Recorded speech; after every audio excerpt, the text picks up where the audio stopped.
Hello, this is Rich, and welcome to this week's Bravias briefing. In this video, I'd like to discuss money tips for children and grandchildren. Financial literacy in America is very low. The U.S. actually ranks 14th on a global scale of financial literacy. And according to a recent study, 1 in 5 teenagers don't have basic financial skills. Helping our younger generation understand the responsibilities behind their money has grown increasingly important. If you have children or grandchildren, you can play an important role by encouraging them to develop disciplined, forward-thinking money habits. Here are a couple of money tips that you can employ to help set them down the right path at an early age.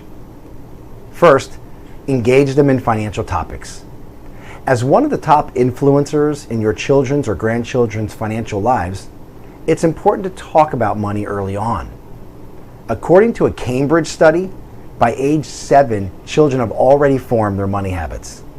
Yet many families are not having the conversations they should be having to foster these skills, even with their adult children.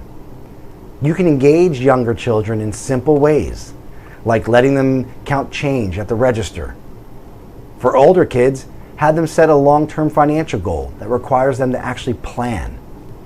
Ask college-bound kids to actively help you compare tuition prices and discuss the options.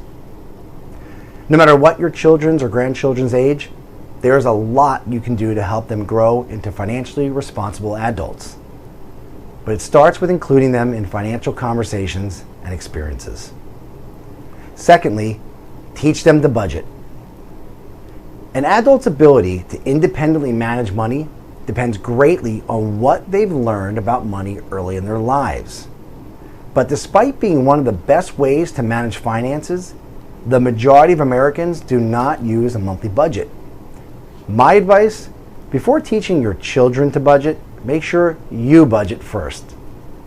Working with your children or grandchildren to understand budgeting will help them know how to track their spending and savings. Of course, different age groups do learn to budget differently, but I recommend introducing them to the concept as early as possible.